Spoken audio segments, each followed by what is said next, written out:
రుతుపవనాల రాకతో ఉమ్మడి కర్నూలు జిల్లాలో పలుచోట్ల భారీ వర్షం కురిసింది. నందికొట్కూరు మండలం బ్రాహ్మణకొట్కూరు దగ్గర వర్షానికి ప్రధాన రహదారి కుంగిపోయింది. కోవెలకుంట్ల మండలంలో భారీ వర్షం కురవడంతో పెద్ద కొప్పెర్ల, చిన్న కొప్పెర్ల, వల్లంపాడు వాగులు ఉధృతంగా ప్రవహిస్తున్నాయి. దీంతో రాకపోకలు నిలిచిపోయాయి.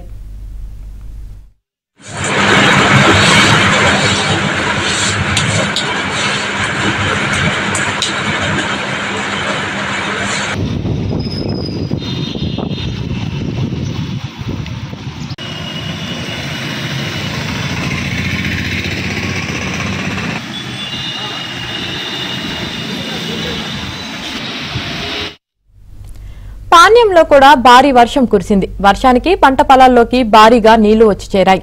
పాణ్యం నుంచి బనగానపల్లె వెళ్లే రహదారిలో వాగు ఉధృతంగా ప్రవహిస్తుంది.